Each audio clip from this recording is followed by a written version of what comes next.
मुख्यमंत्री येतील ना गृह विभागाचे. म्हणून मी प्रश्न विचारला की होमने आणलं की लॉ अँड ज्युडिशरीने आणलं, त्याचं तर उत्तर मिळू देत. नाही नाही, येऊ देत, मी काय बोलायला सुरुवात करतोय. माझा पहिला प्रश्न आहे की बिल आणलंय कोणी, तांत्रिक मुद्दा आहे. अरे सरकारला माहित नाही कोणी आणलंय ते, काय चाललंय काय. ते मी पहिलेच उत्तर दिलं ना, गृहच आहे ना. गृहच आहे सांगितलं ना मी. हो, पण हे सचिवालय सांगते, मंत्र्यांना माहित नाहीये कोणी आणलंय बिल.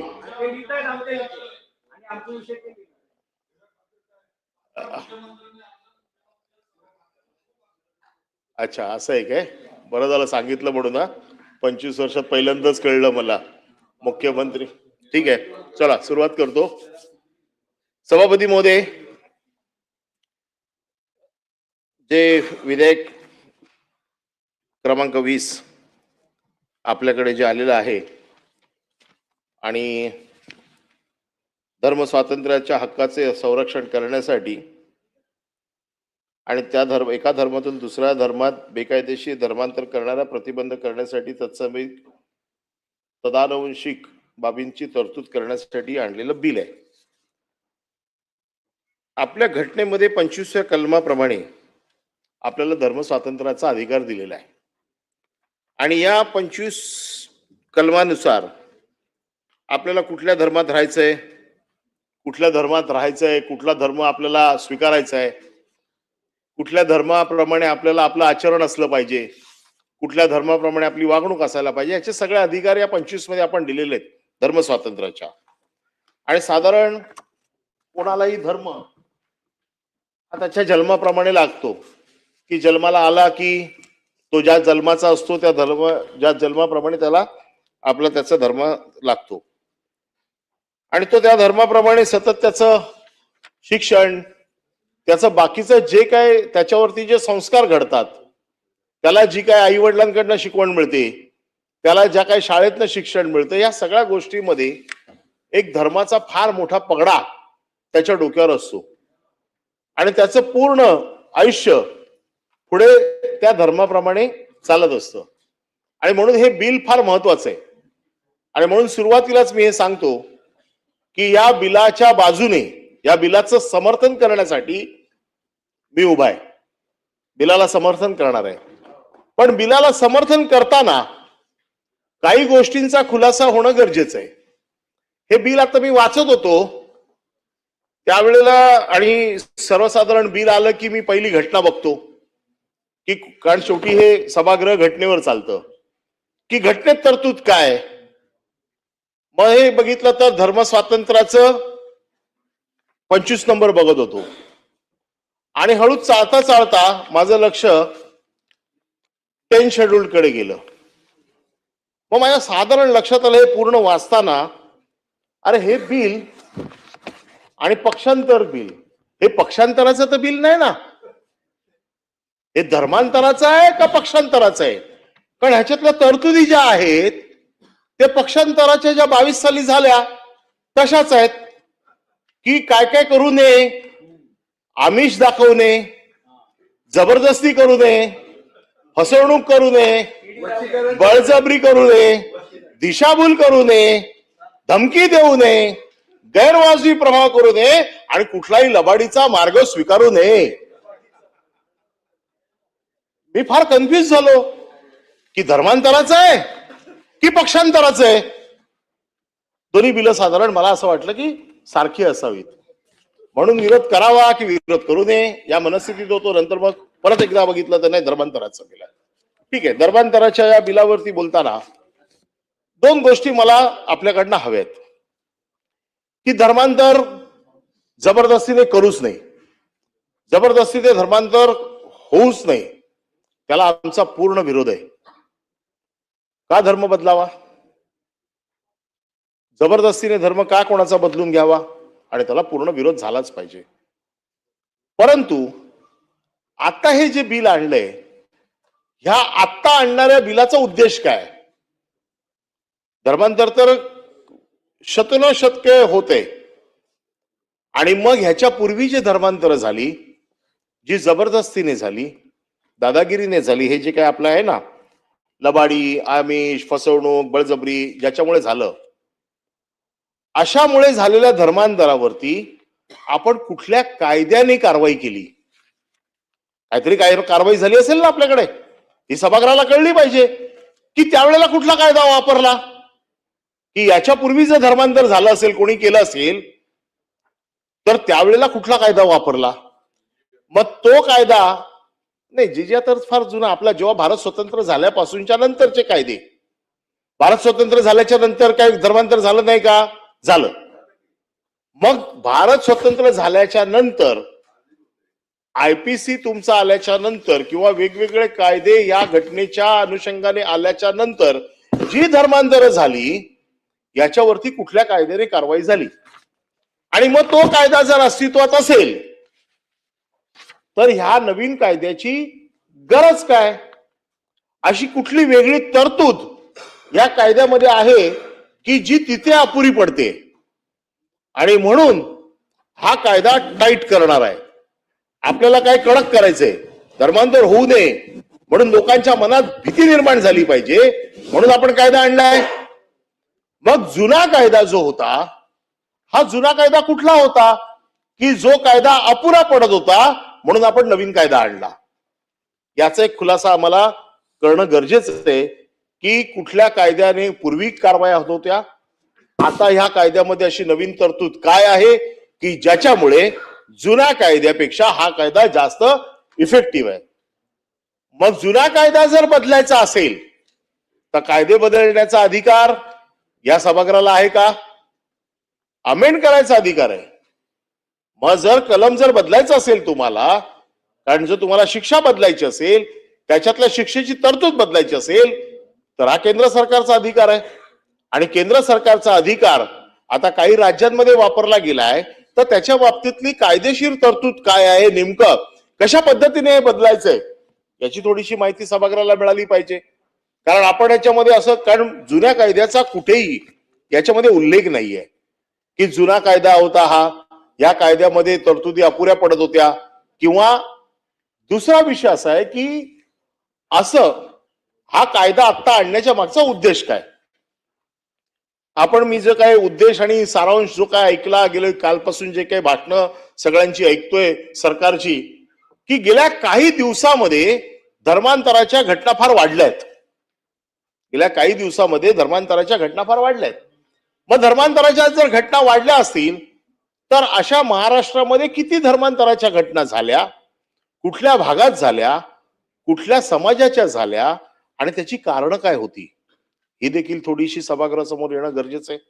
कारण मला जे काही धर्मांतर समजतं किंवा जो काय माझा थोडाफार राजनीतिक थोडाफार जी काही माहिती आहे, सर्वसाधारण धर्मांतर जे होतं ते 2-3 गोष्टींमध्ये होतं. एक तर गरिबी जिथे असते तिथे गरिबांना वेगवेगळ्या प्रकारची आमिषं दिली जातात, त्यांना वेगवेगळ्या प्रकारच्या सवलती दिल्या जातात, त्यांना शिक्षण दिलं जातं, त्यांचा औषधोपचार केला जातो, त्यांना पैसे दिले जातात, आणि गरिबीच्या म्हणजे आधार घेऊन त्या समाजामध्ये घुसून हे धर्मांतर केलं जातं. हे जर असेल कारण, तर ह्या सगळ्या गोष्टी देण्याची जबाबदारी कोणाची आहे? सरकारची आहे. शिक्षण देणं सरकारची जबाबदारी आहे, औषधोपचार देणं सरकारची जबाबदारी आहे. या सगळ्या गोष्टी सरकारने द्यायला पाहिजेत. जर सरकार अपयशी ठरत असेल ते द्यायला, तर मग अशा लोकांना वाव मिळतो तिथे घुसायला आणि तिथे धर्मांतर करायला. त्यामुळे सरकारने याच्या बाबतीत देखील आपला खुलासा केला पाहिजे की ज्या भागामध्ये धर्मांतर जास्त प्रमाणात, तुम्ही असं म्हटलेलं आहे की जास्त प्रमाण वाढलेलं आहे, मग वाढलंय तर ह्या भागामध्ये सरकारची कामगिरी काही सुमार झाली आहे, कमी झाली आहे, तिथे लोकांना सेवा मिळत नाहीये, सरकारची शिक्षण मिळत नाहीये, लोकांना तिकडे धान्य मिळत नाहीये, अशी काय गोष्ट झाली की ज्याच्यामुळे तिथे धर्मांतराला स्कोप मिळाला. कारण पूर्वी सारखं आता राहिलेलं नाही. पूर्वी कसं पाव खाऊन टाकला विहिरीत आणि ते पाणी प्यायले की धर्मांतर झालं. जसं आता तुम्ही सांगितलं की शेतसारा द्यावा लागायचा शेतकऱ्यांना, मग एका विशिष्ट समाजाला, जो राजाचा समाज असेल त्याला द्यायचा नाही म्हणून धर्मांतर झालं, असं का आता राहिलेलं नाहीये. धर्मांतर होण्याची कारणं जी काय आहेत ही धर्मांतर होण्याची कारणं बेसिक मोठ्या प्रमाणात सामूहिक धर्मांतर, दोन प्रकारची धर्मांतर आहेत, एक सामूहिक धर्मांतर आहे आणि एक वैयक्तिक धर्मांतर आहे. सामूहिक धर्मांतराची जी काही कारणं आहेत, या कारणांमध्ये सरकारचं अपयश हे प्रमुख कारण आहे का त्याला, की सरकार आपल्या सुविधा देऊ शकत नाही, सरकार तिथपर्यंत पोहोचू शकत नाही, सरकारने गरिबी ठेवलेली आहे, सरकारच्या यंत्रणा तिथपर्यंत जात नाहीये आणि म्हणून त्याचा फायदा घेऊन कोणतरी धर्मांतर करतंय का, हा माझा प्रश्न आहे त्याच्या बाबतीमध्ये. आणि दुसरी गोष्ट म्हणजे ह्याच्या बाबतीमध्ये धर्मांतराचे हे जे काही सगळे जे काय आपण बेकायदेशीर धर्मांतर करायला कोणी अडवू शकत नाही. कारण ज्या बाबासाहेबांनी घटना लिहिली, ज्या बाबासाहेबांनी हे कलम लिहिलं, त्यांनी देखील असं म्हटलं की मी हिंदू म्हणून जन्माला आलोय पण मी हिंदू म्हणून मरणार नाही. त्यांनी काय केलं धर्मांतर, कारण त्यांनी त्यांच्या समाजाने त्यांच्यावरती जो अत्याचार केला त्या अत्याचाराला कंटाळून त्यांनी धर्मांतर केलं. आणि त्यांनी केलेलं धर्मांतर हे कशामध्ये पकडणार आपण, शेवटी अत्याचार झाला, कंटाळले आणि शेवटी त्यांनी सांगितलं मी जरी हिंदू म्हणून जन्माला आलो तरी हिंदू म्हणून मरणार नाही. अशा कित्येक घटना आहेत, गौतम बुद्धाची जरी असेल तरी अशाच बऱ्याचशा मी तुम्हाला उदाहरणं देऊ शकतो की ज्यांनी धर्मांतर केली. आजचा विषय हा नाहीये, आजचा विषय हा आहे की जबरदस्तीने केलेलं धर्मांतर. मग जबरदस्तीने धर्मांतराचे विषय त्याच्यामध्ये जे आपण सांगितलेले आमिष, जबरदस्ती, फसवणूक, बळजबरी, दिशाभूल, धमकी, गैरवाजवी प्रभार, लढवडीचा मार्ग. मग हे जे काय आहेत मार्ग, हे सामूहिक करताना अशा कुठल्या गोष्टी आपल्याला प्रभावाने जाणवल्या की ज्या गोष्टींचा प्रभावाने सामूहिक धर्मांतर झालं. आता वैयक्तिक धर्मांतर, एखादा माणूस एखाद्या लालचेला बळी पडला, एखाद्याने लालच दिली, एखाद्याने बळी पडला. आता बरेचशी लग्न होतात, खरं म्हणजे याच्या पाठीमागचा हिडन अजेंडा अख्ख्या महाराष्ट्राला माहिती आहे की काय आहे तो. पण एखाद्या, जसं आता तुम्ही सांगितलं की मला घटनेने अधिकार दिलाय की माझं लग्न 18 वर्ष मुलीचं, 21 वर्ष मुलाचं झालं की लग्न करायला मोकळे. दोन वेगवेगळ्या जातीच्या मुलांनी लग्न केलं. आता ह्याच्यामध्ये जे म्हटलेलं आहे की त्याला जर त्या मुलीला फसवून नेले आणि तिच्यापासून जर अपत्य झालं आणि त्याच्यानंतर ती मुलगी परत आली तर त्या मुलीला म्हणजे तिच्या त्या अपत्याला आईची जात देणार. बरोबर ना, म्हणजे बिलात काही चूक आहे ना. आता माझं म्हणणं असं आहे की आपला देश पितृसत्ताक, मातृसत्ताक, हे घटनेच्या कुठल्या आधारावरती आपण हे करणार. आतापर्यंतचा कायदा काय म्हणतो, जात नाही म्हटलेलं, धर्म म्हटलेलं. धर्म, आईचा धर्म, हा धर्म, जात नाही धर्म. म्हणजे समजा एखादा ख्रिश्चन आणि मराठी मुलीचं लग्न झालं धर्म शब्द आहे. आणि मराठी मुलगी परत त्याच्यानंतर परत आली तर तिचं जे काय अपत्य असेल ते हिंदू म्हणून पकडलं जाणार. माझा तोच प्रश्न आहे. मलाच माहिती असत नाही, मी सरकारकडनं काही माहिती गोळा करू इच्छितो या बिलाच्या निमित्ताने. आणि ह्या बिलाच्या बाबतीत लोक आम्हाला विचारणार की असं झालं तर काय होणार, तसं झालं तर काय होणार. आम्हाला मंत्र्यांनी सांगायला पाहिजे ना की. तर मग अशा वेळेला काय आपल्याला ह्याला घटनेचा आधार काय, घटनेचा काहीतरी बेस असायला पाहिजे ना की बाबा या घटनेच्या आधारावरती मातृसत्ताक, पितृसत्ताक, आपल्या देशात काय कायदा लागतो, आपल्या देशात काय लागत नाही. फक्त आपल्याला वाटतं म्हणून कायदा होत नाही. शेवटी कायदा बनवताना ह्या पुस्तकाचा आधार घ्यावा लागतो. ते ह्या पुस्तकातल्या कुठल्या कलमाचा आधार घेऊन आपण हे कलम लिहिलेलं आहे त्याची माहिती थोडक्यात आम्हाला याची हवी आहे. तिसरा विषय असा आहे की 60 दिवसाची नोटीस द्यायची. आता तुम्हाला माहिती आहे की 60 दिवसाची नोटीस, तिथे समाजामध्ये एवढं वातावरण सध्या खराब झालेलं आहे. बाजूबाजूला लोक राहत आहेत, एकमेकाचे शत्रू बनून राहिलेले आहेत. समाजामध्ये एवढी मोठी तेढ वाढलेली आहे. हे जातीमध्ये आंतरविवाह होत आहेत.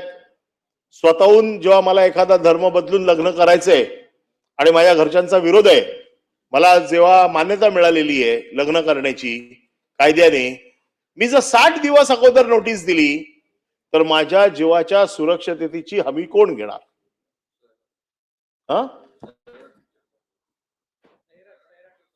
होईल ना, नक्कीच होईल. त्याच्यामुळे याच्या बाबतीमध्ये काहीतरी विचार करावा लागेल की तुम्ही 60 दिवसाची नोटीस कलेक्टरला द्यायची की मी धर्म बदलतोय. आता काय प्रोव्हिजन आहे? आता मी धर्म बदलला, मी नोंदणी करतो, मी धर्म बदलला, गॅझेट निघतं, गॅझेट प्रमाणे मला मान्यता मिळते. मग ही 60 दिवसाची नोटीस का? आणि मग त्याच्या वैयक्तिक खरं म्हणजे गोपनीयतेचा भंग आहे. मग मला माझ्या जीवाच्या सुरक्षतेची काय, त्याची जबाबदारी कोण घेणार? आणि मी 60 दिवस करायचं काय? मी जर एका घरामध्ये राहतोय, माझ्या घरामध्ये प्रचंड दबाव आहे माझ्यावरती की आंतरजातीय विवाह तू करायचा नाही म्हणून, आणि मी नोटीस दिली, तर मी नोटीस दिल्यावरती 60 दिवस मी त्या घरात कसं राहायचं?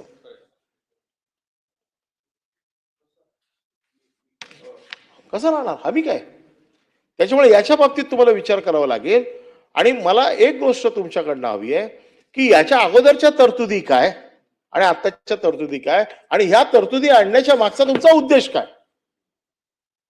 ही 60 दिवसाची नोटीस का द्या ना? त्याने धर्म बदलला, ज्याने स्वेच्छेने बदलला, आता त्याला वाटलं धर्म बदलायचा, त्याने स्वेच्छेने बदलला, त्याला अधिकार आहे स्वेच्छेने बदलायचा. त्याला कायद्याने जी काय अगोदरची प्रोसिजर आहे तीच प्रोसिजर ठेवा आणि त्याच्याप्रमाणे तुम्ही करा.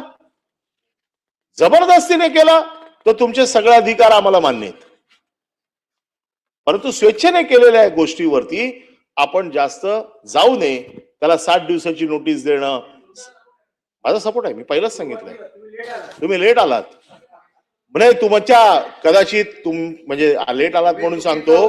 हे बिल वाचताना हे धर्मांतराचं आहे का पक्षांतराचं आहे ते कळत नव्हतं.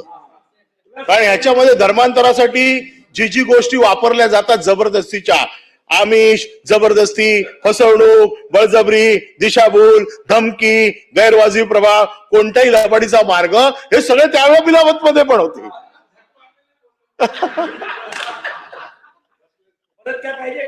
अजून काय माहिती हवी आहे?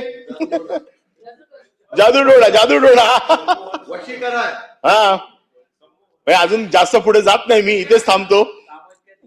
हा, म्हणजे तुम्ही मला अजून काहीतरी नवीन आठवण करू देऊ नका. गुवाहाटी वगैरेची आठवण करून देऊ नका. नाही, बिलावरच आहे. आता प्रवीण दरेकरांनी मला विचारलं काय झालं, तर मग त्यांना सांगणं गरजेचं आहे ना काय काय झालं ते. गुवाहाटीचे माझे जेवढे हितचिंतक आहेत पाठवून मी काय विसरलो तो सांगणार आहे. नाही बोला. ठीक आहे. नाही, दोन गोष्टी याच्यामध्ये, ह्या ज्या काही प्रिकॉशनरी आहे बिलाला तर सपोर्ट आहे, पण काही गोष्टी ज्या पुढे भविष्यामध्ये अडकणार आहेत, ज्याची आम्हाला आज भीती वाटते, या भीती शासनाकडनं करून घेणं आमचं कर्तव्य आहे. आणि म्हणून ह्याच्या 60 दिवसाची जी काही प्रोव्हिजन आहे, या 60 दिवसाच्या प्रोव्हिजनवरती सरकारने विचार करावा. तिसरा सगळ्यात महत्वाचा विषय की धर्म प्रत्येकाला अभिमानाने जपला पाहिजे. प्रत्येकाला स्वतःचा धर्म ही त्याचा एक अभिमान असतो, परंतु धर्मरक्षक हल्ली खूप झालेत आणि ते स्वतःला असं समजतायत की धर्म त्यांच्यामुळे चाललाय. कालच बातमी वाचली की या देशात हिंदू खतरे में आहे, हिंदूंना भीती आहे. मी स्वतः हिंदू आहे आणि अभिमानाने सांगतो मी हिंदू आहे, पण मला कधीच भीती वाटत नाही. आणि सरकारचा एक मंत्री म्हणतोय की हिंदूंना भीती आहे. जर तुम्ही सरकारमध्ये आहात आणि जर हिंदूंना भीती आहे तर सरकार सोडा आणि पहिले बाहेर व्हा. तुमची जबाबदारी आम्ही घेतो तुमचं रक्षण करण्याची. सरकारमधले मंत्री म्हणतात हिंदूंना भीती आहे. अरे मी हिंदू आहे, मी विरोधात आहे आणि मी छाती बाहेर काढून हिंदू म्हणून फिरतोय, घाबरत नाहीये. आणि सरकारचे लोक म्हणतात हिंदू घाबरतायत. कशाला घाबरायचं? हिंदूंचा मोठा देश आहे आपला, हिंदूंचं सरकार आहे. 14 पासून आपण बसलेलो आहात तिथे आणि तरी आपण घाबरतोय. मग हिंदूंना रक्षण देण्यासाठी आपण कमजोर आहात असं मला वाटायला लागलंय. आणि म्हणून आपल्या धर्माचा अभिमान आपण छातीत ठोकपणे सांगितला पाहिजे, पण दुसऱ्याच्या धर्माचा अवमान करणं हे चुकीचं आहे. आपल्या धर्माचा अभिमान असला पाहिजे, पण दुसऱ्या धर्माचा अपमान करणं हे चुकीचं आहे. आज काय झालंय? हिंदू रक्षक, धर्मरक्षक त्या आर्यन मिश्राला पाठलाग करून गोळ्या घातल्या. काय घातल्या गोळ्या? तो गोमांस घेऊन जातोय म्हणून हरियाणामध्ये.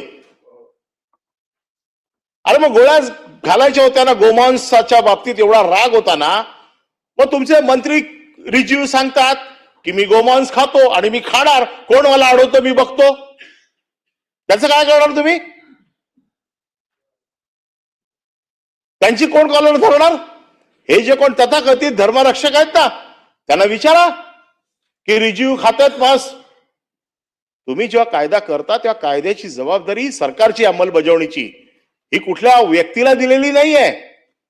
आता काय झालंय, सगळ्यांनाच हिंदू हृदय सम्राट बनायचंय. त्यांना असं वाटतं शाल घेतली की हिंदू हृदय सम्राट झालो. असे होत नाहीत हिंदू हृदय सम्राट. हिंदू हृदय सम्राट होण्यासाठी तेवढी वर्ष, तेवढी तपश्चर्या, तेवढी मेहनत करावी लागते.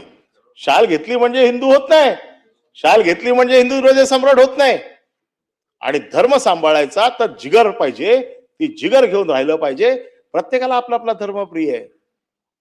माझी एवढीच इच्छा आहे की धर्मरक्षकाची व्याख्या ही काढून टाका. जर धर्म जबरदस्ती बदलणाऱ्याला जर शिक्षा आहे, तर धर्मरक्षक म्हणून दुसऱ्या धर्मावरती अन्याय करणाऱ्याला पण शिक्षा पाहिजे. कोणी अधिकार दिला त्याला? याने याच्यावर बहिष्कार टाका, याच्याकडनं काय घ्यायचं नाही, असं नाही चालणार. तुम्ही ज्या देशामध्ये राहता त्या देशाची एवढी मोठी लोकसंख्या आहे, त्या लोकसंख्येचा आदर करतो आपण. आता इतकी वर्ष राहिलोय. मी देखील ह्या सगळ्या गोष्टी अतिशय जवळनं बघितलेल्या आहेत. या सगळ्या जातीय दंगलीचे चटके आम्ही देखील खाल्लेले आहेत, आम्ही देखील भोगलेले आहे. पण एक गोष्ट असं आहे की ज्या वेळेला सरकार म्हणून तुम्ही एखादी गोष्ट करता तेव्हा ती सरकारची जबाबदारी आहे हे सांभाळण्याची, त्याची अंमलबजावणी करण्याची जबाबदारी ही तुमच्या खांद्यावर ना, दुसऱ्या कोणाच्या तरी खांद्यावर देऊ नका. ही खांद्यावरती तुमच्या जबाबदारी आहे धर्म सांभाळण्याची. हे जर बिल आलं, हे बिल मंजूर होणार आहे, या बिलाची अंमल कठोरपणे बजावण्याची जबाबदारी ही सरकार म्हणून तुमची आहे. हे कोण असे टगे पगे उगे राहतात धर्मरक्षक, त्यांची नाहीये. ही तुम्हाला जबाबदारी घेतली पाहिजे, तुम्ही उभं राहिलं पाहिजे.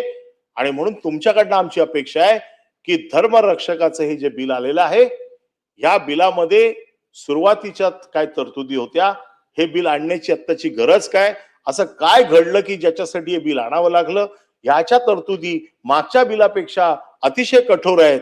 आणि आता धर्मावरती जे काय अतिप्रसंग होत चाललेला आहे एखाद्या धर्माचा दुसऱ्या धर्मावरती, त्याला घाला घालण्यासाठी, त्याला प्रतिबंध करण्यासाठी जर हे बिल आणलं असेल तर मी आज त्याचं स्वागत करण्यासाठी उभा आहे.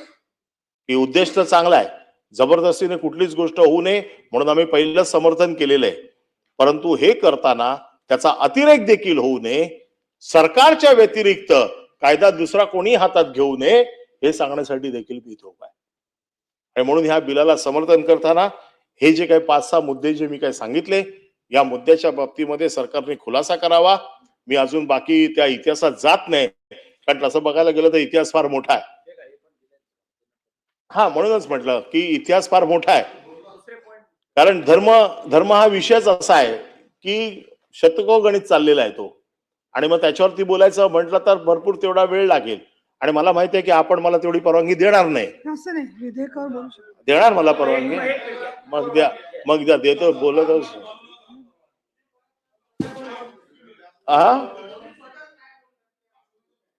पूर्व इतिहासावर ना मी बोललो, मजा होते. एखादं नाटक बघितल्यासारखं हे चाललंय. नाही, धर्मावरती मी बोलू शकतो, मला काहीच प्रॉब्लेम नाहीये. पण मुद्दा मला भरकटायचं नाहीये.